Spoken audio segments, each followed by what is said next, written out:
Republic Bangla এরা বারবার ফলাও করে এই সংবাদ প্রচার করছে মন্দির ভাঙা হচ্ছে।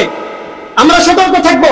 আজকে আমরা দেখতে পাচ্ছি মাদ্রাসার ছাত্র, স্কুল কলেজের ছাত্র, এরা রাতের ঘুমকে হারাম করে কয়েকদিন আগে 1 সপ্তাহ পর্যন্ত মাদ্রাসার ছাত্রগুলো দিনের বেলায় পরীক্ষা দিয়েছে আর রাতের বেলায় মন্দির পাহারা দিয়েছে। এরা কোনো ঘুম নাওয়া খাওয়া কোনো কিছুই ছিল না, মন্দির পাহারার মধ্যে এরা লেগেছিল। এরা মন্দির যেন কোনো ক্ষতিগ্রস্ত না হয় চেষ্টা করেছে। এরপরেও বলা হচ্ছে মন্দির ভাঙা হচ্ছে। বাংলাদেশের মধ্যে এই ধরনের অপ্রীতিকর ঘটনা খুব কমই ঘটে। এই ধরনের ঘটনা ঘটে না, বরং আমাদের পার্শ্ববর্তী এলাকা ভারত, এখানে হিন্দু সংখ্যাগরিষ্ঠ এলাকা, ওইখানে মুসলমানরা কোনোভাবেই শান্তিতে থাকতে পারে না। মুসলমানরা গরু জবাই করতে পারে না, গরুর গোশত খাইতে পারে না, তারা স্বাধীনভাবে ইবাদত করতে পারে না। মুসলমানদের উপর নির্যাতন করা হয়, নিপীড়ন করা হয়, টর্চার করা হয়। এই ধরনের টর্চার বাংলাদেশের বুকে আজ পর্যন্ত কোন সংখ্যালঘুর উপর হয়নি। সংখ্যালঘুরা বাংলাদেশের মধ্যে জামায়াতে থাকে, এরকম জামায়াতে আমাদের মুসলমান ভাই বোনেরা ভারতের মধ্যে থাকে না। এখান থেকে আমরা জানবো রাষ্ট্র কাকে বলে। রাষ্ট্র বলা হয় সমাজ জীবনের মৌলিক এবং কেন্দ্রীয় একটি স্থানের নামকে। সমাজ জীবনের মৌলিক এবং কেন্দ্রীয় একটি স্থানের নাম হচ্ছে রাষ্ট্র। বিখ্যাত দার্শনিক এরিস্টটলের মতে রাষ্ট্র বলা হয় কয়েকটা গ্রাম, কিছু এলাকা, কিছু জনগোষ্ঠী একসাথে হয়ে একটি জায়গা আবাদ করাকে বলা হয় রাষ্ট্র। ইসলামিক রাষ্ট্র কাকে বলে? যেই রাষ্ট্র ইসলামের নীতি মেনে কোরআন সুন্নাহর আলোকে শরীয়তের ভিত্তিতে পরিচালিত হয়, শরীয়তের পরিভাষায় এটাকে বলা হয় ইসলামিক রাষ্ট্র। ইসলামিক রাষ্ট্রকে আরবিতে বলা হয় দারুল ইসলাম। ইসলামিক রাষ্ট্রে আরবি কি? দারুল ইসলাম। ইসলামিক রাষ্ট্রকে আরবিতে বলা হয় দারুল ইসলাম। ফুকাহায়ে কেরাম বলেন দারুল ইসলাম ইসমুল মাওকিআল্লাযী ইয়াকুনু তাহতা আইদিল মুসলিমিন। দারুল ইসলাম তথা ইসলামিক রাষ্ট্র বলা হয় ইসমুল মাওকিআ, এমন ভৌগোলিক জায়গাগুলোকে, এমন ভৌগোলিক অঞ্চলকে, আল্লাযী ইয়াকুনু তাহতা আইদিল মুসলিমিন, যেই ভৌগোলিক অঞ্চল মুসলমানদের তত্ত্বাবধানে পরিচালিত হয়। তো ফুকাহায়ে কেরামের মতে এমন ভৌগোলিক অঞ্চলগুলোকে ইসলামিক রাষ্ট্র বলা হয় যেই ভৌগোলিক অঞ্চলগুলো মুসলমানরা পরিচালনা করে। কারা পরিচালনা করে? মুসলমানরা পরিচালনা করে। এত চাপার দরকার নেই, তো আগে তো ঠিক ছিল, আগে তো ঠিক ছিল, ডিস্টার্ব হয়। যেটা মুসলমানরা পরিচালিত করে ওই রাষ্ট্রটাকে বলা হয় ইসলামিক রাষ্ট্র। ইমাম শাফি রাহমাতুল্লাহি আলাইহি বলেন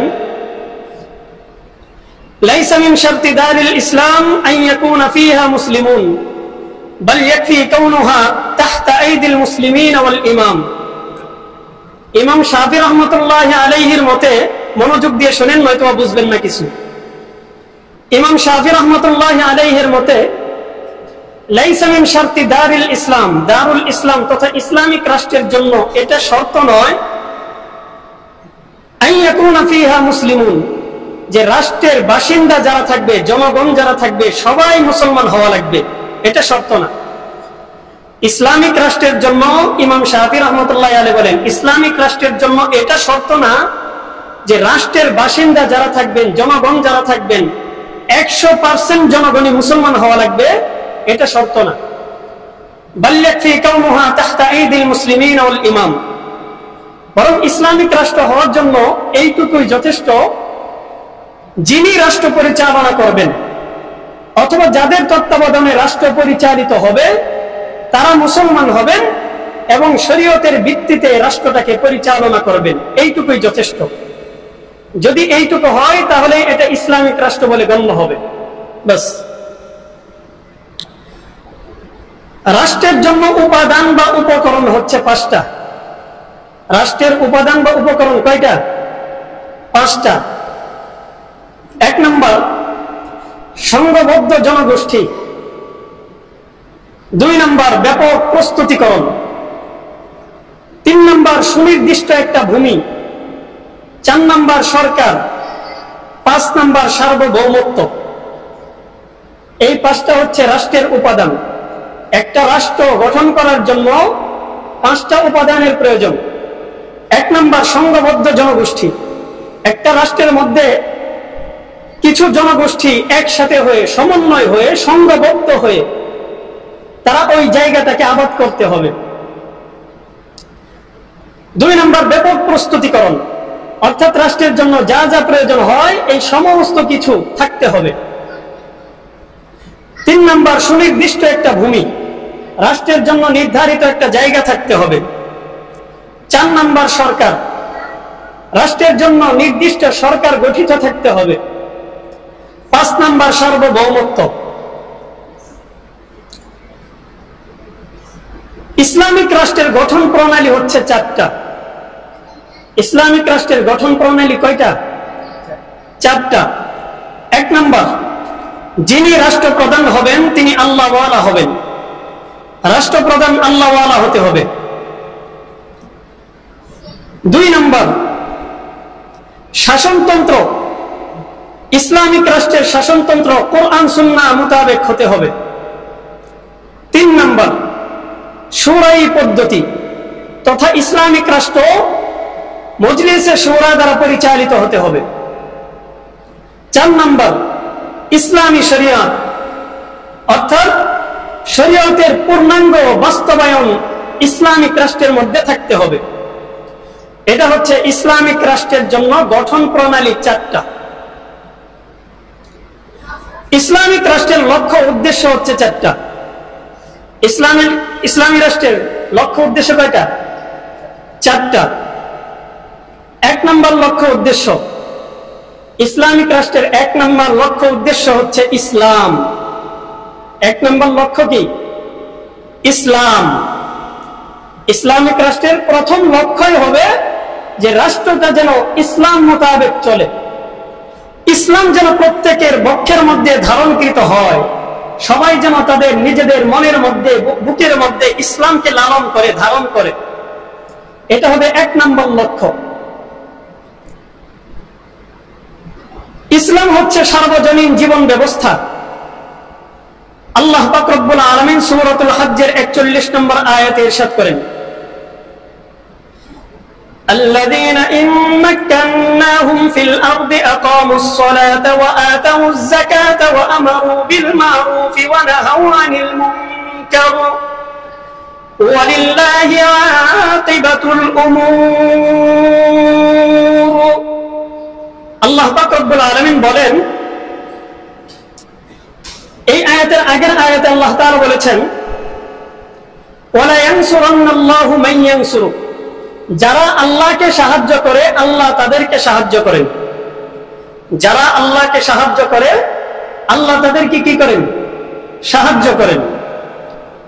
তো এই আয়াতের মধ্যে আল্লাহ তাআলা বলতেছেন, আমি কাদেরকে সাহায্য করি? আল্লাযীনা ইম্মাক্কান্নাহুম ফিল আরদ, যাদেরকে আমি দুনিয়ার মধ্যে ক্ষমতা দান করেছি, যাদেরকে দুনিয়ার মধ্যে আমি ক্ষমতা দান করেছি। এই ক্ষমতা পাওয়ার পর আকামুস সালাহ, এরা নামাজ আদায় করে, নামাজ কায়েম করে। ওয়া আতাউজ যাকাত, যাকাত প্রদান করে। ওয়া আমারু বিল মারুফ, সৎ কাজের আদেশ করে। ওয়া নাহাউ আনিল মুনকার, এবং অসৎ কাজ থেকে বারণ করে। তো যাদেরকে আমি ক্ষমতা দান করেছি আর ক্ষমতা পাওয়ার পর তারা ক্ষমতার অপব্যবহার করে না, বরং ক্ষমতা পাওয়ার পর তারা 4টা গুরুত্বপূর্ণ কাজ আঞ্জাম দেয়। আকামুস সালাহ, এরা নামাজ কায়েম করে। ওয়া আতাউজ যাকাত, যাকাত প্রদান করে। ওয়া আমারু বিল মারুফ, সৎ কাজের আদেশ করে। ওয়া নাহাউ আনিল মুনকার, এবং অসৎ কাজ থেকে বারণ করে। আল্লাহ পাক রব্বুল আলামিন বলেন, এদের প্রতি আমার সাহায্য সহযোগিতা সব সময় থাকবে। তো রাষ্ট্রের ক্ষমতা পাওয়ার পর আল্লাহ পাকের পক্ষ থেকে সাহায্য আসতে পারে যদি এই 4টা কাজ করা যায়। ওয়ালিল্লাহি আকিবাতুল উমুর, সমস্ত কাজের পরিণাম পরিণতি আল্লাহ পাকের পক্ষ থেকেই আসে। তো মুফাসসিরিন কেরাম বলেন, যাদেরকে আল্লাহ তাআলা দুনিয়ার মধ্যে রাষ্ট্রের ক্ষমতায় বসান, তাদের জন্য অপরিহার্য হচ্ছে এই চারটা বিষয় বাস্তবায়ন করা, এই চারটা কাজ করা। বিশেষ করে ইসলামিক রাষ্ট্রগুলোতে যারা মুসলমান রাষ্ট্রপ্রধান হবে, তাদের জন্য দায়িত্ব এবং কর্তব্য হলো এই চারটা বিষয় আঞ্জাম দেওয়া। 1 নাম্বার, নিজে নামাজ পড়বেন এবং রাষ্ট্রের মানুষদেরকে নামাজ পড়ার জন্য উৎসাহিত করবেন, নামাজ কায়েম করবেন। 2 নাম্বার, যাকাত প্রদান করবেন। 3 নাম্বার, সৎ কাজের আদেশ করবেন। 4 নাম্বার, অসৎ কাজ থেকে বারণ করবেন। তো এই মৌলিক নীতিমালাগুলো যদি কেউ ফলো করে রাষ্ট্র পরিচালনা করতে পারে, এর মধ্যে যাকাত, এর মধ্যে হজ চলে আসবে, আরো যত নওয়াফেল বিভিন্ন ইবাদত আছে এইগুলো চলে আসবে, এমনিতেই চলে আসবে। বাকি মৌলিক হচ্ছে 4টা বিষয়। সূরা আলে ইমরানের 91 নম্বর আয়াত, আল্লাহ পাক রব্বুল আলামিন বলেন, ইন্নাল লাযীনা কাফারু ওয়া মাতু ওয়া হুম কুফফারুন ফালান ইউকবালা মিন আহাদিহিম মিলকুল আরদি যাহাবান ওয়া লাউ ইফতাদা বিহি উলাইকা লাহুম আযাবুন আলীমুন ওয়া মা লাহুম মিন নাসিরিন। আল্লাহ পাক রব্বুল আলামিন ইরশাদ করেন, ইন্নাল লাযীনা কাফারু, যারা কাফের, ওয়া মাতু ওয়া হুম কুফফার, আর কাফের অবস্থাতেই মৃত্যুবরণ করে, ফালান ইউকবালা মিন আহাদিহিম মিলউল আরদি যাহাবা ওয়া লাউ ইফতাদা বিহি, এরা যদি নিজেদের মুক্তিপণ হিসাবে গোটা দুনিয়া ভরপুর স্বর্ণ মুদ্রা আল্লাহ তাআলার রাস্তায় দান করেও দেয়, আল্লাহ পাক রব্বুল আলামিন তাদের এই দানকে কখনো কবুল করবেন না। যারা কাফের অবস্থায় মৃত্যুবরণ করবে, তারা যদি দুনিয়া ভর্তি স্বর্ণ মুদ্রা আল্লাহ তাআলার রাস্তায় দান করে, আল্লাহ পাক বলেন আমি এই দানকে কবুল করব না। আল্লাহ তাআলা এই দান কবুল করবেন না। উলাইকা লাহুম আযাবুন আলীম, এদের জন্য রয়েছে যন্ত্রণাদায়ক শাস্তি। ওয়া মা লাহুম মিন নাসিরিন, আর কিয়ামতের ময়দানে আল্লাহ পাকের পক্ষ থেকে এদের জন্য কোনো সাহায্যকারী থাকবে না। বলেন নাউযুবিল্লাহ। তো দুনিয়ার মধ্যে একমাত্র জীবন ব্যবস্থা হচ্ছে ইসলাম, আল্লাহ পাকের কাছে সবচেয়ে গ্রহণযোগ্য, আল্লাহ পাকের কাছে একমাত্র গ্রহণযোগ্য জীবন ব্যবস্থা হচ্ছে ইসলাম। ইসলাম ভিন্ন অন্য কোন ধর্মের উপর যদি কোনো ব্যক্তি প্রতিষ্ঠিত থাকে আর ওই অবস্থাতে যদি সে মৃত্যুবরণ করে, আল্লাহ তাআলা বলেন দুনিয়া ভর্তি স্বর্ণ মুদ্রাও যদি সে দান করে, আমার কাছে এই দানের 1 আনা মূল্য থাকবে না, আমি এই দানকে কবুল করব না। সূরাতুল বাকারা 131 এবং 32 নম্বর আয়াত, আল্লাহ পাক রব্বুল আলামিন হযরত ইব্রাহিম আলাইহিস সালাতু ওয়াস সালামের কথা বলতেছেন, ইয ক্বালা লাহু রাব্বুহু আসলিম ক্বালা আসলামতু লিরাব্বিল আলামিন। আল্লাহ তাআলা বলেন, যখন আমি তাকে বললাম, ইয ক্বালা লাহু রাব্বু, যখন তার রব তাকে বলল আসলিম, তুমি আত্মসমর্পণ করো, ক্বালা আসলামতু লিরাব্বিল আলামিন, তখন তিনি বললেন আমি রব্বুল আলামিনের জন্য নিজেকে আত্মসমর্পণ করে দিলাম। সুবহানাল্লাহ। ইব্রাহিম আলাইহিস সালাতু ওয়াস সালামকে আল্লাহ বলছেন তুমি আত্মসমর্পণ করো আমার কাছে, সারেন্ডার করো। ইব্রাহিম আলাইহিস সালাতু ওয়াস সালাম 7-5 কোনো চিন্তা ভাবনা করেন নাই, এদিক সেদিক তাকান নাই। আল্লাহ তাআলা বলছেন আমাকে আত্মসমর্পণ করার জন্য, সঙ্গে সঙ্গে তিনি বললেন রব্বুল আলামিনের জন্য আমি আত্মসমর্পণ করে ফেললাম। পরের আয়াতে আল্লাহ বলেন, ওয়াসাা বিহা ইব্রাহিম বানিহি ওয়া ইয়াকুব, ইব্রাহিম এবং ইয়াকুব তার সন্তানদেরকে ওসিয়ত করলো, নসিহত করলো, উপদেশ দিল। ইয়া বানিয়া ইন্নাল্লাহা আসতাফা লাকুমুদ-দীন ফালা তামুতুন্না ইল্লা ওয়া আনতুম মুসলিমুন।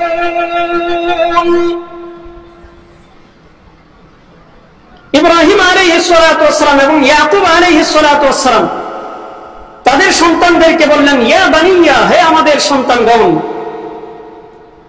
ইন্নাল্লাহা আসতাফা লাকুমুদ-দীন, আল্লাহ তাআলা তোমাদের জন্য দ্বীন হিসাবে ইসলামকে মনোনীত করেছেন, নির্বাচিত করেছেন। ফালা তামুতুন্না ইল্লা ওয়া আনতুম মুসলিমুন, অতএব তোমরা মুসলমান না হয়ে মৃত্যুবরণ করিও না। তো এই আয়াতের মাধ্যমেও আমরা পাইলাম আল্লাহ তাআলা ইসলামকে আমাদের জন্য নির্বাচিত ধর্ম হিসাবে বাস্তবায়ন করে দিয়েছেন, যে ইসলাম হচ্ছে আমাদের একমাত্র মনোনীত নির্বাচিত ধর্ম। আর ইসলাম ভিন্ন অন্য কোন ধর্ম আল্লাহ তাআলার কাছে গ্রহণযোগ্য নয়। ইব্রাহিম আলাইহিস সালাতু ওয়াস সালামকে আল্লাহ বলেছেন, আমার কাছে তুমি আত্মসমর্পণ করো, ইসলাম গ্রহণ করো। সঙ্গে সঙ্গে তিনি কোনো চিন্তা ভাবনা না করে বলে দিয়েছেন যে আমি ইসলাম গ্রহণ করলাম, আল্লাহ তাআলার কাছে আমি নিজেকে সারেন্ডার করে দিলাম। তো এই আয়াতের মাধ্যমেও পাইলাম যে ইসলাম হচ্ছে আমাদের কি একমাত্র জীবন ব্যবস্থা, পূর্ণাঙ্গ জীবন ব্যবস্থা। হাদিসে পাকের মধ্যে এসেছে, যেই ব্যক্তি তিনটা গুণ অর্জন করতে পারবে ওই ব্যক্তি দুনিয়ার মধ্যেও অশান্তি থাকবে না, আখিরাতেও তার কোনো অশান্তি থাকবে না। কয়টা গুণ? তিনটা গুণ। ক্বালা রাসূলুল্লাহ সাল্লাল্লাহু আলাইহি ওয়াসাল্লাম, আল্লাহর রাসূল বলেন, যাকা তা'মাল ঈমান, ওই ব্যক্তি ঈমানের স্বাদ গ্রহণ করে ফেলল। মান রাদিয়া বিল্লাহি রাব্বা, যেই ব্যক্তি আল্লাহ তাআলাকে রব হিসাবে পাওয়ার পর সন্তুষ্ট হয়ে গেছে। আমাদের রবকে, কথা বলেন, জুড়ে বলেন, আমাদের রবকে, আল্লাহকে রব হিসাবে পাওয়ার পর যেই ব্যক্তি সন্তুষ্ট হতে পারল, আল্লাহর হাবিব বলেন ওই ব্যক্তি ঈমানের স্বাদ আস্বাদন করে ফেলল। ওয়া বিল ইসলামি দীনা, দুই নাম্বার, যেই ব্যক্তি দ্বীন হিসাবে ইসলামকে পাওয়ার পর সন্তুষ্ট, আল্লাহর হাবিব বলেন এই ব্যক্তি ঈমানের স্বাদ আস্বাদন করে ফেলল। ওয়া বিমুহাম্মাদিন সাল্লাল্লাহু আলাইহি ওয়াসাল্লাম রাসূলা, তিন নাম্বার, যেই ব্যক্তি মুহাম্মদ সাল্লাল্লাহু আলাইহি ওয়াসাল্লামকে নবী হিসাবে পাওয়ার পর সন্তুষ্ট হয়ে গেল, আল্লাহর হাবিব বলেন এই ব্যক্তি ঈমানের স্বাদ আস্বাদন করে ফেলল। তো এই তিন শ্রেণীর ব্যক্তি যারা আল্লাহকে রব হিসেবে পাওয়ার পর সন্তুষ্ট, নবী মুহাম্মদুর রাসূলুল্লাহকে রাসূল হিসেবে পাওয়ার পর সন্তুষ্ট, আর ইসলামকে দ্বীন হিসেবে পাওয়ার পর সন্তুষ্ট, আল্লাহর হাবিব বলেন এরা ঈমানের স্বাদ আস্বাদন করে ফেলেছে। এদের না দুনিয়ার মধ্যে কোনো অশান্তি থাকবে, না আখিরাতের মধ্যে কোনো অশান্তি থাকবে, এদের কোনো অশান্তি থাকবে না। সূরা আলে ইমরান 19 নম্বর আয়াত, আল্লাহ পাক রব্বুল আলামিন বলেন, ইন্নাদ-দীনা ইনদাল্লাহিল ইসলাম ওয়া মা ইখতালাফাল্লাযীনা উতুল কিতাবা ইল্লা মিন বা'দি মা জাআহুমুল ইলমু বাগয়ান বাইনাহুম ওয়া মান ইয়াকফুর বিআয়াতিল্লাহি ফাইন্নাল্লাহা সারিউল হিসাব। আল্লাহ পাক রব্বুল আলামিন বলেন, ইন্নাদ-দীনা ইনদাল্লাহিল ইসলাম, আল্লাহ তাআলার কাছে একমাত্র মনোনীত গ্রহণযোগ্য দ্বীন হচ্ছে ইসলাম। সুবহানাল্লাহ বললেন না? আল্লাহ তাআলার কাছে একমাত্র মনোনীত ধর্ম কি? ইসলাম। ওয়া মা ইখতালাফাল্লাযীনা উতুল কিতাবা ইল্লা মিন বা'দি মা জাআহুমুল ইলমু বাগয়ান বাইনাহুম,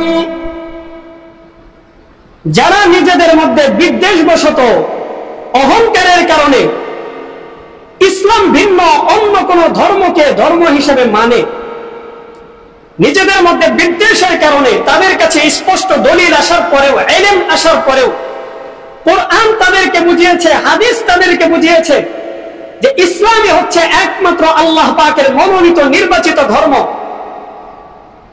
কোরআন সুন্নাহ তাদেরকে বোঝানোর পরেও যারা বোঝে নাই, বিদ্বেষের কারণে রাসূলকে রাসূল হিসেবে বিশ্বাস করে নাই, অন্য ধর্মকে নিজেদের ধর্ম হিসেবে গ্রহণ করেছে, আল্লাহ পাক রব্বুল আলামিন তাদের ব্যাপারে বলেন, وما اختلف الذين اوتوا الكتاب الا من بعد ما جاءهم العلم بغيا بينهم ومن يكفر بآيات الله فإن الله سريع الحساب।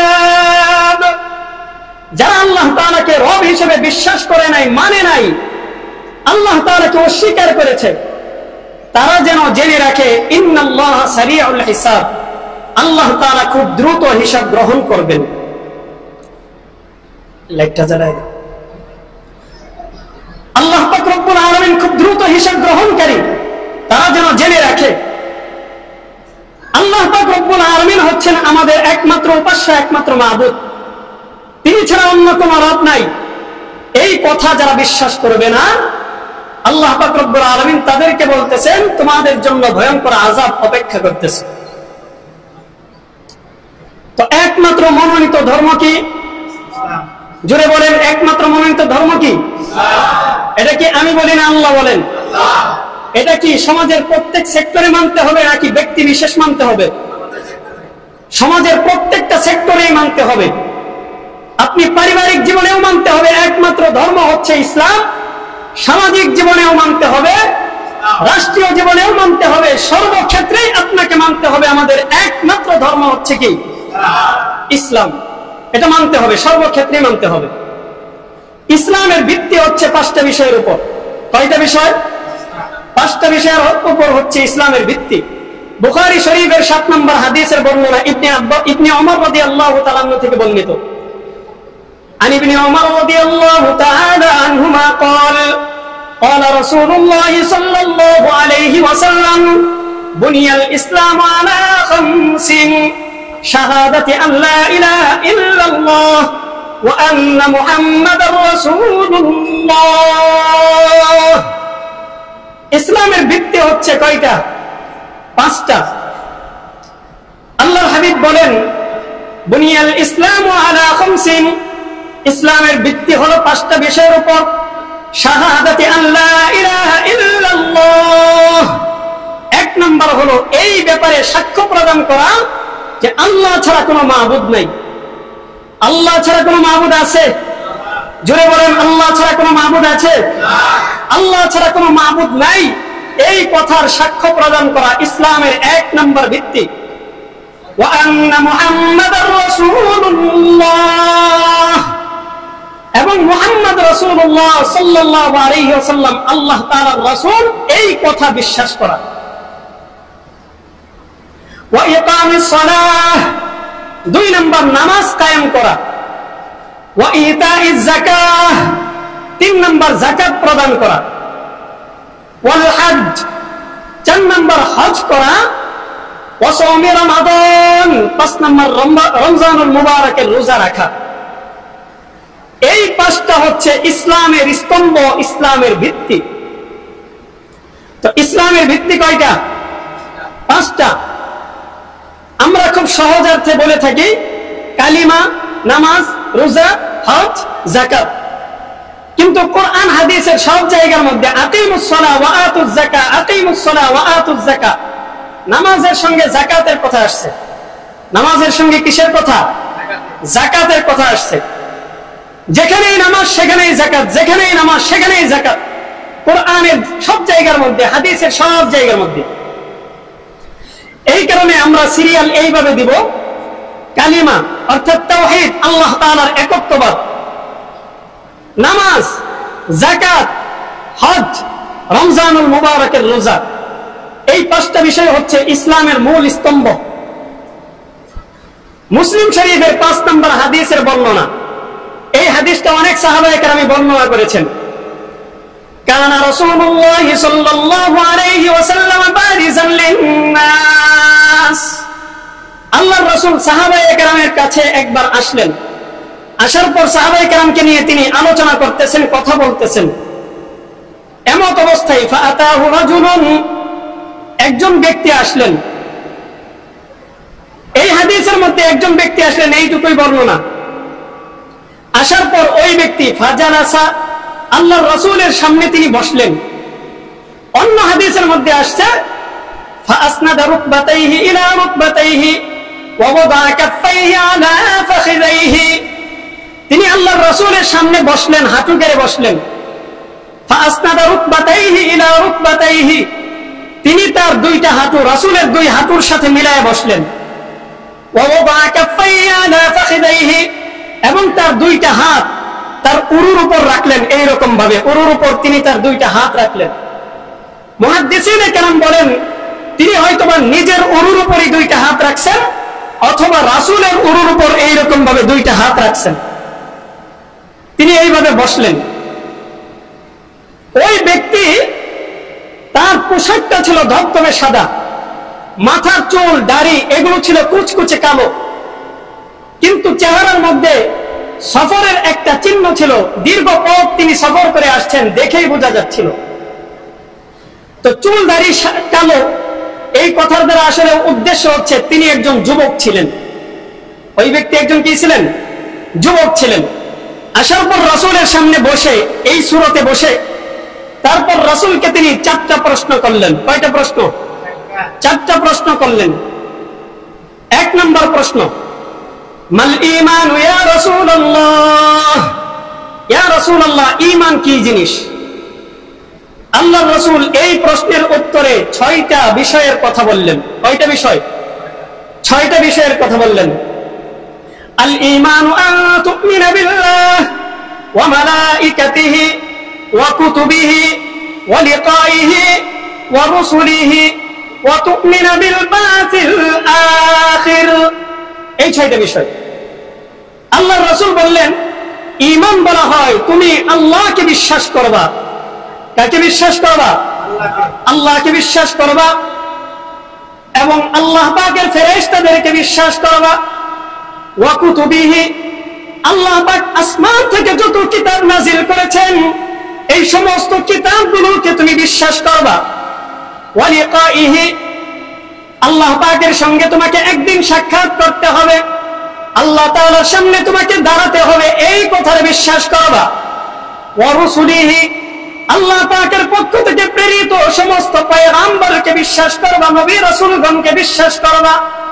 ওয়া তুমিনা বিল বাতিল আখির, এবং আখিরাত দিবসে আল্লাহ পাক কবর থেকে আবার পুনরুত্থান করবেন তোমাদেরকে, এই কথার বিশ্বাস করবা।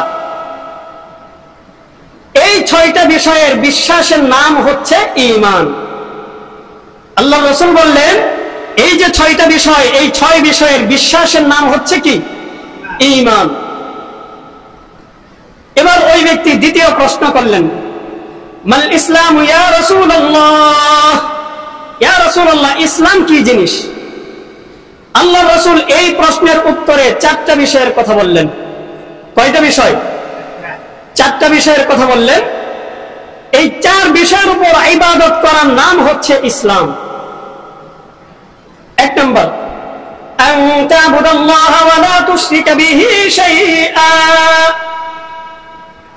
একমাত্র ইবাদত করবা আল্লাহ তাআলার, আল্লাহ ছাড়া অন্য কারো ইবাদত করবা না, আল্লাহ তাআলার সঙ্গে কাউকে শরীক সাব্যস্ত করবা না।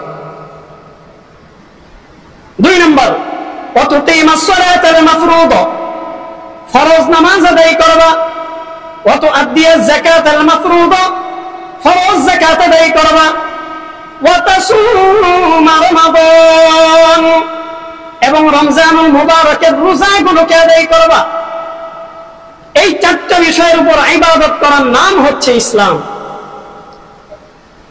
তো 2 নম্বর প্রশ্নের উত্তরে আল্লাহর হাবিব বললেন, আন তা'বুদাল্লাহ ওয়া লা তুশরিকা বিহি শাইআ, আল্লাহ তাআলার ইবাদত করবা, আল্লাহ তাআলার ইবাদতের মধ্যে কাউকে শরীক করবা না। ইবাদতের একমাত্র মালিক কে? আল্লাহ তাআলার সঙ্গে অন্য কেউ শরীক আছে? এখান থেকে আমরা ওই যে বলেছিলাম একটা রাষ্ট্র, এই রাষ্ট্রের উপাদান উপকরণ হচ্ছে 5টা। 1 নম্বর সংঘবদ্ধ জনগোষ্ঠী, 2 নম্বর ব্যাপক প্রস্তুতিকরণ, 3 নম্বর সুনির্দিষ্ট একটা ভূমি, 4 নম্বর সরকার, 5 নম্বর হচ্ছে সার্বভৌমত্ব। এই 5 বিষয়ের মধ্যে 5 নম্বর যেটা সার্বভৌমত্ব, এখান থেকে আমরা সার্বভৌমত্বের আলোচনায় যাব। আল্লাহ পাক রব্বুল আলামিন তিনি সমস্ত সার্বভৌমত্বের মালিক। বলেন তো দেখি সার্বভৌমত্বের মালিক কে? আল্লাহ ছাড়া অন্য কেউ সার্বভৌমত্বের মালিক আছে? ইবাদতের মধ্যে আল্লাহ তাআলার সঙ্গে অন্য কাউকে শরীক করা যাবে? ক্ষমতার মধ্যে আল্লাহ তাআলার সঙ্গে অন্য কাউকে শরীক করা যাবে? সার্বভৌমত্বে তাকেই বলা হয়, সার্বভৌমত্ব বলা হয় যিনি সমাজের প্রত্যেকটা ক্ষেত্রে, রাষ্ট্রের প্রত্যেকটা ক্ষেত্রে, প্রতিটা বিষয়ের মধ্যে নিজের ক্ষমতার বলে তিনি যা ইচ্ছা তা করার মতো ক্ষমতা রাখেন, শক্তি রাখেন, তাকেই বলা হয় সার্বভৌমত্ব। তো সার্বভৌমত্ব যেভাবে ইচ্ছা সেভাবে পরিচালনা করা, নিজের ইচ্ছা মতো চালানো, এই ক্ষমতা আল্লাহ ছাড়া দুনিয়ার মধ্যে আর কারো আছে? আল্লাহ পাক রব্বুল আলামিন সার্বভৌমত্বের মালিক। সূরাতুল আরাফের 54 নম্বর আয়াত আল্লাহ পাক রব্বুল আলামিন বলতেছেন, ইন্না রাব্বাকুমুল্লাহু আল্লাযী খালাকাস সামাওয়াতি ওয়াল আরদা ফী 6 আইয়াম সুম্মা ইসতাওয়া আলাল আরশি ওয়া সাখখারাশ শামসা ওয়াল কমার কুল্লুন ইয়াজরি লিআজালিন মুসাম্মা। আল্লাহ পাক রব্বুল আলামিন বলেন, ইন্না রাব্বাকুমুল্লাহ, তোমাদের রব হচ্ছেন আল্লাহ। আল্লাহ পাক রব্বুল আলামিন হচ্ছেন তোমাদের রব। আল্লাযী খালাকাস সামাওয়াতি ওয়াল আরদ, যিনি আসমান জমিনকে সৃষ্টি করেছেন। ফি 6 আইয়াম, 6 দিনে। কয় দিনে সৃষ্টি করেছেন? 6 দিনে আসমান জমিনকে তিনি সৃষ্টি করেছেন। ইন্না রাব্বাকুমুল্লাহু আল্লাযী খালাকাস সামাওয়াতি ওয়াল আরদা ফি 6 আইয়াম সুম্মা ইসতাওয়া আলাল আরশ, এরপর তিনি আরশে সমাসীন হয়েছেন। ওয়া সাখখারাশ শামসা ওয়াল কমার ওয়ান নুজুমা মুসাখখারাতিন বিআমরিহি, ওয়াশ শামসা ওয়াল কমার, এবং চন্দ্র সূর্যকে তিনি সৃষ্টি করেছেন। ওয়ান নুজুম, এবং নক্ষত্র রাজিকেও তিনি সৃষ্টি করেছেন। মুসাখখারাতিন বিআমরিহি, এই সব কিছু আল্লাহ তাআলার আদেশের অনুগামী। চন্দ্র সূর্য নক্ষত্র যা কিছু আছে সবকিছু কার আদেশের অনুগামী? আল্লাহ পাকের আদেশের অনুগামী। আলা লাহুল খালকু ওয়াল আমর, আল্লাহ তাআলা বলেন সমস্ত সৃষ্টি, সমস্ত আদেশ, এই সব কিছু আল্লাহ তাআলার অধীনে। তাবারাকাল্লাহু রাব্বুল আলামিন, মহিমান্বিত আল্লাহ, তিনি রব্বুল আলামিন, জগৎ সমূহের প্রতিপালক। তো সব কিছুর মালিককে আল্লাহ পাক রব্বুল আলামিন। নবমণ্ডল, ভূমণ্ডল, আকাশ জমিন যা কিছু আছে, গ্রহ নক্ষত্র, এই সব কিছুর ক্ষমতার মালিক আল্লাহ। সূরাতুল ফুরকানের 1 এবং 2 নম্বর আয়াত আল্লাহ পাক বলেন, তাবারাকাল্লাযী নাযালাল ফুরকানা আলা আবদিহি লিয়াকুনা লিল আলামিন নাযীরা। তাবারাকাল্লাযী নাযালাল ফুরকান, মহিমান্বিত ওই সত্তা যিনি কুরআনকে নাযিল করেছেন আলা আবদিহি, তার বান্দার উপর। লিয়াকুনা লিল আলামিন নাযীরা, যাতে করে এই কুরআন সমস্ত জগৎবাসীর জন্য, সমস্ত জগৎবাসীর জন্য সতর্ককারী হইতে পারে। আল্লাযী লাহু মুলকুস সামাওয়াতি ওয়াল আরদ, আর আল্লাহ হচ্ছেন ওই সত্তা যার হাতে গোটা দুনিয়ার আসমান জমিনের ক্ষমতা, যার হাতে, তিনি হচ্ছেন আমাদের রব আল্লাহ। গোটা দুনিয়ার আসমান জমিনের সব কিছুর ক্ষমতার মালিককে আল্লাহ। আল্লাহ ছাড়া অন্য কেউ কি ক্ষমতার মালিক আছে? সার্বভৌম ক্ষমতার মালিক হলেন আল্লাহ। আল্লাযী লাহু মুলকুস সামাওয়াতি ওয়াল আরদ ওয়া লাম ইয়াত্তাখিয ওয়ালাদা, তিনি কোনো সন্তান গ্রহণ করেন নাই।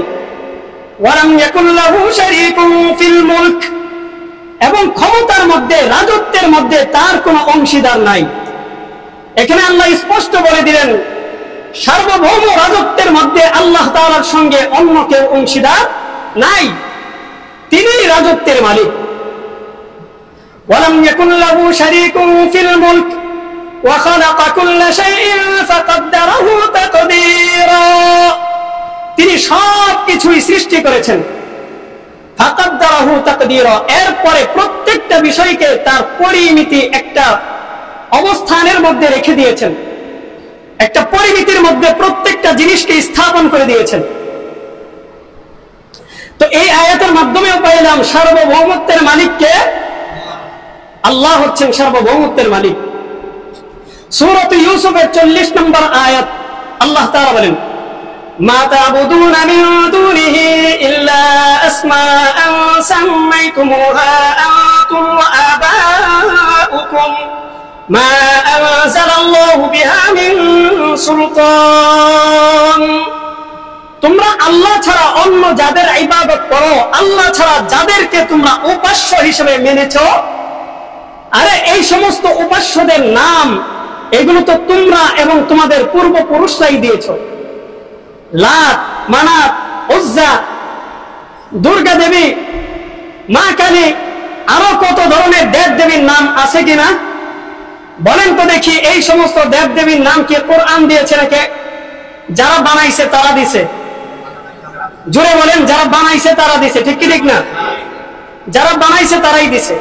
আল্লাহ পাক রব্বুল আলামিন বলতেছেন, আমি ছাড়া তোমরা যাদের ইবাদত করো, আরে তোমরা এই সমস্ত বস্তুকে যে রব হিসেবে মেনে নিয়েছো, উপাসনার উপযুক্ত হিসেবে মেনে নিয়েছো, এদের নাম তো আমি নামকরণ করি নাই, এদের নাম তোমরাই দিয়েছো। মা আনজালাল্লাহু বিহা মিন সুলতান, এরা যে তোমাদের রব, এই ব্যাপারে আল্লাহ কোন দলিল কোরআনের মধ্যে নাজিল করেন নাই। এরা তোমাদের রব না, আল্লাহ এই ধরনের কোন দলিল কোরআনে নাজিল করেন নাই যে এরা তোমাদের রব। এই ধরনের কোন দলিল কোরআনের মধ্যে আছে? ইনিল হুকমু ইল্লা লিল্লাহ, হুকুম চলবে কার? ইনিল হুকমু ইল্লা লিল্লাহ, হুকুম চলবে কার?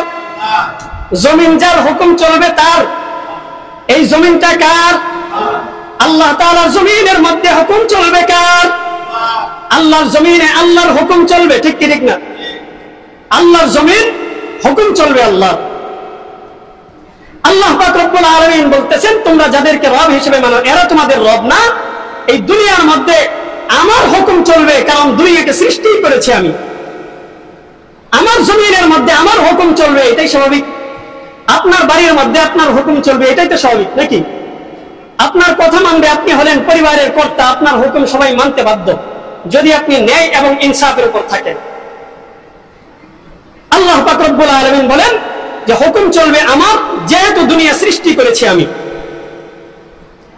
সূরাতুল বুরুজের 16 নম্বর আয়াত আল্লাহ পাক রব্বুল আলামিন বলেন, ফাআলুল লিমা ইউরিদ, আল্লাহ তাআলা যা চান তাই করেন। তিনি তার ইচ্ছা মতো যা ইচ্ছা তিনি তাই করেন মানুষের কল্যাণের জন্য। সূরাত ইয়াসিনের 83 নম্বর আয়াত, অর্থাৎ শেষ আয়াত, এই আয়াতের মধ্যে আল্লাহ পাক রব্বুল আলামিন ইরশাদ করেন, ফাসুবহানাল্লাযী বিয়াদিহি মালাকুতু কুল্লি শাইইন ওয়া ইলাইহি তুরজাউন। আল্লাহ পাক রব্বুল আলামিন যিনি পূত পবিত্র, ফাসুবহানাল্লাযী বিয়াদিহি মালাকুত, যার হাতে মানুষের সমস্ত দুনিয়ার রাজত্ব, তিনি হচ্ছেন পূত পবিত্র সত্তা আল্লাহ। আল্লাহ তাআলা পূত পবিত্র, তার হাতে গোটা দুনিয়ার রাজত্ব। মালাকুতু কুল্লি শাইইন ওয়া ইলাইহি তুরজাউন, আর তার দিকেই তোমাদেরকে প্রত্যাবর্তন করতে হবে। বলেন তো দেখি, আমাদের প্রত্যাবর্তন কোথায় হবে? কথা বলে না। আমাদের সর্বশেষ প্রত্যাবর্তন কার কাছে হবে? আল্লাহ তাআলার কাছে আমাদের প্রত্যাবর্তন। এটা মানেন নাকি? যদি মানেন তো মুসলিম, না মানলে কাফের। স্পষ্ট কথা কোরআন বলে। আল্লাহ পাক রব্বুল আলামিন বলতেছেন, আল্লাহ হচ্ছেন সমস্ত রাজত্বের মালিক। তো এই আয়াতের মাধ্যমেও আমরা পাইলাম সার্বভৌমত্বের মালিককে, সমস্ত ক্ষমতার মালিককে। এবার যদি বলা হয় জনগণ সমস্ত ক্ষমতার উৎস, বলেন তো দেখি এখানে কি শিরিক হইল কি হইল না? গণতন্ত্রের বর্তমান নিয়ম হচ্ছে জনগণ সমস্ত ক্ষমতার উৎস, যেখানে ক্ষমতার একমাত্র মালিক হলেন কে, সেখানে জনগণকে ক্ষমতার মালিক বানিয়ে দেওয়া হচ্ছে। জনগণ ক্ষমতার মালিক হইতে পারে না, বরং জনগণ একজনকে ক্ষমতায় নামানোর ক্ষেত্রে আরেকজনকে ক্ষমতায় ওঠানোর ক্ষেত্রে মাধ্যম হইতে পারে। জনগণ হচ্ছে মাধ্যম, কিন্তু ক্ষমতার একমাত্র মালিক কে? জুড়ে বলেন, ক্ষমতার মালিক কে? আল্লাহ হচ্ছেন ক্ষমতার মালিক। এটা আমি বলি না, কোরআন বলে, আমি বলি না, হাদিস বলে। তো ওই যে বলতেছিলাম, যুবক তিনি আল্লাহর রাসূলের কাছে এসে প্রশ্ন করতেছেন। 2 নম্বর প্রশ্ন করলেন, ইসলাম কি জিনিস? আল্লাহর রাসূল বললেন, আনতা আবুদাল্লাহ ওয়া লা তুশরিকা বিহি শাইআ, আল্লাহর ইবাদত করো, আল্লাহর ইবাদতের সঙ্গে অন্য কাউকে তোমরা শরীক করিও না। শিরক 2 প্রকার, 1 নম্বর আশ-শিরকুল আকবার, 2 নম্বর আশ-শিরকুল আসগর। বড় শিরক, ছোট শিরক। আশ-শিরকুল আকবার বড় শিরক। বড় শিরক আবার 3 প্রকার। বড় শিরক কয় প্রকার? 3 প্রকার। আশ-শিরকুল ইতিকাদ, বিশ্বাসগত শিরক। আশ-শিরকুল আকওয়াল, কথাগত শিরক। আশ-শিরকুল আফআল, কর্মগত শিরক। বিশ্বাসগত শিরক আশ-শিরকুল ইতিকাদ।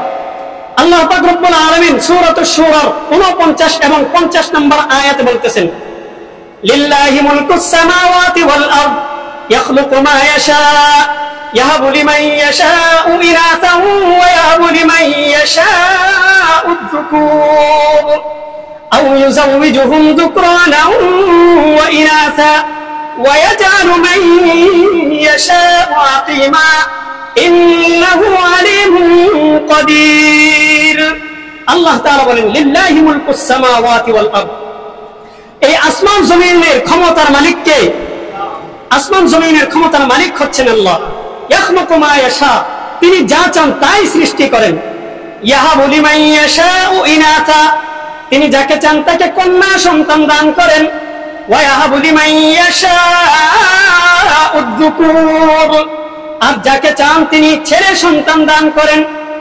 আও ইউযাওwijuhum যুকরানান ওয়া ইনাসা, আবার যাকে চান তাকে তিনি কন্যা এবং ছেলে দুইটাই দান করেন। ওয়া ইয়াজআলু মান ইয়াশাউ আকিমা, আবার কোন কোন মহিলাকে তিনি চাইলে বান্দা বানিয়ে রাখেন। এরকম আমাদের সমাজে আছে কিনা? আল্লাহ পাক রব্বুল আলামিন বলতেছেন, আমি কন্যা সন্তান দেই, আমি ছেলে সন্তান দেই, আমি কন্যা এবং সন্তান দুইটা একসাথে দেই। আবার আমি চাইলে, ইচ্ছা করলে তোমাদেরকে বান্দা বানিয়ে রাখতে পারি, কোন সন্তান হবে না, নিঃসন্তান বানিয়ে রাখতে পারি। এই সব কিছুর ক্ষমতার মালিক কে? এখন যদি বলেন খাজা বাবা সন্তান দেয়, আকিজ বাবা সন্তান দেয়, দেওয়ানবাগি সন্তান দেয়, রাজার বাগি সন্তান দেয়, এরা কি সন্তান দেওয়ার ক্ষমতা রাখে? আল্লাহ পাক বললেন, সন্তান দেওয়ার ক্ষমতার একমাত্র মালিক হলাম কে? আল্লাহ বলেন, আমি হলাম তোমাদেরকে সন্তান দেওয়ার মালিক। যাকে ইচ্ছা তাকে সন্তান দেব, যাকে ইচ্ছা তাকে বান্দা বানিয়ে রাখবো। এটা ক্ষমতার মালিক আমি। আমি ইচ্ছা করলে যেভাবে ইচ্ছা সেভাবে পরিচালনা করব। আল্লাহ পাক রব্বুল আলামিন সন্তান দেন। এই ক্ষেত্রে যদি কেউ এই ধরনের আকীদা পোষণ করে যে খাজা বাবা সন্তান দিতে পারে, আকিজ বাবা সন্তান দিতে পারে, অমুক পীর তমুক পীর অমুক তন্ত্র মন্ত্র আমাদেরকে সন্তান দেয়, নিঃসন্দেহে এই ব্যক্তি কাফের। এই ব্যক্তি কাফের। ইতিকাদি ভুল করেছে, সে আকীদাগত সমস্যার মধ্যে পড়ে গিয়েছে, তার আকীদা নষ্ট হয়ে গেছে, সে কাফের। 2 নম্বর বড় শিরকের কথা বললাম, আশ-শিরকুল আকওয়াল, কথাগত শিরক। আপনি সকালবেলা ঘুম থেকে উঠছেন, দোকানে গেছেন, যাওয়ার পর চাউল আনতে গেছেন, গিয়ে বলছেন যে ভাই চাউল দেন 1 কেজি। চাউল নেওয়ার পর পকেটে হাত দিয়েছেন, টাকা নাই, মানিব্যাগ বাসার মধ্যে রেখে আসছেন, বলতেছেন ভাই বাকি নিয়ে যাই, একটু পরে এসে টাকা দিয়ে যাব। দোকানদার বলতেছে যে মাত্র ওই দোকানটা খুললাম, এখনো পর্যন্ত বনি করতে পারলাম না। এখনো কি করতে পারলাম না? বনি করতে পারলাম না। আমাদের সমাজের মধ্যে এমনটা হয়। বলতেছে বনি করতে পারলাম না এখনো পর্যন্ত, আপনি আমার কাছ থেকে বাকি নেবেন। এমন যদি শুরুতে হয় তাহলে তো সারাদিন খারাপ যাবে। বলেন নাউজুবিল্লাহ। কেউ যদি এই ধরনের আকীদা পোষণ করে, মুখে যদি এই ধরনের কথা বলে, এই ব্যক্তির ঈমান ঠিক থাকবে না। কারণ আল্লাহ তাআলা সবকিছুর ভালো মন্দ সবকিছু দেখেন কে? ভালো মন্দ সবকিছু বাস্তবায়ন করেন কে? এই ক্ষেত্রে আপনি সকালবেলা একজনকে বাকি দিলেন আর আপনার সারাদিন খারাপ যাবে, আকীদা আপনার খারাপ হয়ে গেছে। এই ধরনের আকীদা পোষণ করা কখনো মুসলমানদের আকীদা হইতে পারে না। এই কারণে যাদের মধ্যে এই ধরনের চিন্তা ভাবনা আছে, সকালবেলা গাড়ি নিয়ে বের হয়েছি, প্রথমেই একজন প্যাসেঞ্জারকে বাকি নিব, কেমনে সম্ভব? এই ধরনের আকীদা যদি কারো থাকে, আল্লাহর ওয়াস্তে এইগুলো পরিহার করবেন। 3 নম্বর, আশিরকুল আফআল, কর্মগত শিরিক। সিজদার মালিককে বলেন তো দেখি, সিজদা দেওয়া হবে কাকে? আল্লাহ। শিরিকের 2 নম্বর প্রকারের কথা বলেছি, আশিরকুল আসগর, ছোট শিরিক। ছোট শিরিক হলো আপনি মনে করেন ইবাদত করছেন, নামাজ পড়তেছেন, হজ করতেছেন, যাকাত আদায় করতেছেন। হজ করেন, আপনাকে মানুষ হাজী সাহেব বলবে। আপনি যাকাত প্রদান করতেছেন, মানুষ আপনাকে বড় দানবীর বলবে। আপনি জিহাদ করতেছেন, মানুষ আপনাকে মুজাহিদ বলবে। এই ধরনের চিন্তা করে কেউ যদি লোক দেখানোর ইবাদত করে, এটা হলো শিরকুল আসগর, ছোট শিরিক। এই ইবাদত আল্লাহর কাছে কখনো গ্রহণযোগ্য হবে না। এরকম ভাবে আপনি তাহাজ্জুদের নামাজ পড়েন প্রত্যেক দিন, তো একদিন আপনি বন্ধুর সঙ্গে কথা বলতেছেন, কথা প্রসঙ্গে একবার বলতেছেন, বন্ধু আমি দৈনিক রাতের 3টার সময় তোমার বিড়ালের মেও মেও আওয়াজ শুনতে পারি, তুমি আমার বিড়ালের মেও মেও আওয়াজ শুনতে পারো, তো এতে সমস্যা কোথায়? আর তুমি কেমনেই বা আমার বিড়ালের মেও মেও আওয়াজ শুনতে পাও? এবার আপনার বন্ধু বলতেছে, বন্ধু আমি রাত্রের 3টার সময় যখন তাহাজ্জুদের নামাজ পড়ার জন্য উঠি দৈনিক, ওই সময় শুনতে পারি তোমার বিড়াল মেও মেও করতেছে। আসলে বন্ধুর বিড়াল মেও মেও করতেছে এটা শোনানোর উদ্দেশ্য না, বরং তার মৌলিক উদ্দেশ্য হচ্ছে আমি দৈনিক তাহাজ্জুদের নামাজ পড়ি, বন্ধুকে এটা জানান দেওয়া। তো এইভাবে আকারে ইঙ্গিতে কোন ব্যক্তি যদি বন্ধুকে জানান দেওয়ার চেষ্টা করে আমি অমুক ইবাদত করি, তমুক ইবাদত করি, তাহলে এটা হবে আশিরকুল আসগর, ছোট শিরিক। আল্লাহ তাআলা এই সমস্ত শিরিক থেকে বাঁচার তৌফিক দান করেন। তো যুবক প্রশ্ন করতেছেন, 3 নম্বর প্রশ্ন, মাল ইহসান, ইয়া রাসূলুল্লাহ ইহসান কি জিনিস? আল্লাহর রাসূল বলেন, আ'তাবুদাল্লাহা কান্নাকা তারাহু ফাইন লাম তাকুন তারাহু ফাইন্নাহু ইয়ারাক। তুমি এমন ভাবে আল্লাহর ইবাদত করো যেন তুমি আল্লাহকে দেখতে পাচ্ছ। আর যদি আল্লাহকে দেখতে না পাও, তাহলে মনে রেখো আল্লাহ তাআলা কিন্তু তোমাকে দেখতে পাচ্ছেন। 4 নম্বর প্রশ্ন করলেন, মাতাসাহ, কিয়ামত কখন হবে? আল্লাহ তাআলার হাবিব বললেন, মাল মাসউলু আনহা বিআদামা মিনাস সাইল। জিজ্ঞাসিত ব্যক্তি জিজ্ঞাসাকারীর চাইতে বেশি ভালো জানে না। মানে জিজ্ঞাসিত ব্যক্তি হলাম আমি, আর জিজ্ঞাসাকারী হলা তুমি। ওই যে বলছি যুবক, এই যুবক আসলে হযরত জিবরাইল আলাইহিস সালাতু ওয়াস সালাম। তো জিবরাইল আমিনকে আল্লাহর রাসূল বলতেছেন যে তোমার চাইতে আমি বেশি ভালো জানি না, তবে মনে রাখো সাউহাদ্দিসুকা আন আমারাতিহা, কিয়ামতের কয়েকটা আলামত আমি তোমাকে বলে দেই। 1 নম্বর, তালিদাল আমাতু রাব্বাতাহা ওয়া তারাল হুফাতাল উরাতাল আলাতা রিআআশ-শাই ইয়াতাতাওয়ালুনা ফিল বুনয়ান। কিয়ামতের আলামত সমূহের মধ্যে একটা হচ্ছে এই যে বাদী তার মালিককে জন্ম দিবে, একটা আলামত। এটার ব্যাখ্যায় মুহাদ্দিসিনে কেরাম বলেন, বাদী তার মালিককে জন্ম দেওয়ার অর্থ হলো যে শেষ জামানায় এমন একটা সময় আসবে তখন মনিবের সঙ্গে বাদীর শারীরিক সম্পর্ক হওয়ার কারণে মনিবের সন্তান বাদীর গর্ভ থেকে জন্মগ্রহণ করবে। এটা একটা বিষয়। আরেকটা ব্যাখ্যা হতে পারে এই যে সন্তান জন্ম দেওয়ার পর এই সন্তানকে বাবা মা বড় করবে, লালন পালন করবে, এরপরে বিবাহ শাদী করাইবে, বউ পাওয়ার পর সন্তান বাবা মাকে ভুলে যাবে, তাদেরকে গোলাম বান্দি হিসেবে সব ধরনের কাজ করাইবে, বাবা মাকে কষ্ট দিবে, এদেরকে বৃদ্ধাশ্রমে রেখে আসবে। এটা হচ্ছে একটা উদ্দেশ্য এই হাদিস দ্বারা। তো বাদী তার মালিককে জন্ম দেওয়ার অর্থ হলো সন্তান তার বাবা মাকে বৃদ্ধাশ্রমে রেখে আসা। আরেকটা বিষয় হলো গরিব শ্রেণীর মানুষ এরা বড় বড় প্রাসাদ নির্মাণ করবে, অশিক্ষিত মানুষ এরা বড় বড় প্রাসাদ নির্মাণ করবে, বাড়িঘর নির্মাণ করবে। আল্লাহর হাবিব বলেন, এমনটা যখন তুমি দেখতে পারবা মনে রাখবা এটা হচ্ছে কিয়ামতের আলামত। এরপর আল্লাহর হাবিব বলেন, জিবরাইল এই যে তুমি যে আমাকে কিয়ামত সম্পর্কে প্রশ্ন করলা, এই কিয়ামত সংক্রান্ত প্রশ্ন, এটা হলো ওই 5 বিষয়ের অন্তর্ভুক্ত যে 5 বিষয় সম্পর্কে আল্লাহ তাআলা বলেন, ইন্নাল্লাহা ইনদাহু ইলমুস সাআহ। আল্লাহ তাআলার কাছে কিয়ামতের ব্যাপারে সব জ্ঞান। কিয়ামত কবে হবে, কখন হবে আল্লাহ তাআলাই ভালো জানেন। ওয়া ইউনাজ্জিলুল গায়স, বৃষ্টি কখন, কেমনে, কোথায়, কতটুকু হবে এটা আল্লাহ ছাড়া অন্য কেউ জানে না। বলেন তো দেখি, এই যে সকালবেলায় দেখলাম আকাশের মধ্যে রৌদ্র দেখা যাচ্ছে, রোদ ছিল, সূর্য দেখা যাচ্ছিল, হঠাৎ করেই বৃষ্টি নেমে গেল। আমরা কি আগে থেকে জানতাম যে বৃষ্টি আসবে? আল্লাহ তাআলাই ভালো জানেন। ওয়ায়ুনাজ্জিলুল গায়স ওয়া ইয়ালামু মা ফিল আরহাম। মায়ের গর্ভের মধ্যে যে সন্তানটা আস্তে আস্তে বড় হচ্ছে, এই সন্তানটা কি হবে, ছেলে হবে না মেয়ে হবে, এই ছেলেটা, এই বাচ্চাটা সে ভালো হবে না মন্দ হবে, এই সব কিছুর জ্ঞান কার কাছে? ওয়ামা তাদরি নাফসুম মাযা তাকসিবু গাদা। আগামীকাল তুমি কি উপার্জন করবে এটা আল্লাহ ছাড়া অন্য কেউ জানে না। ওয়ামা তাদরি নাফসুম বিআইয়ি আরদিন তামুত।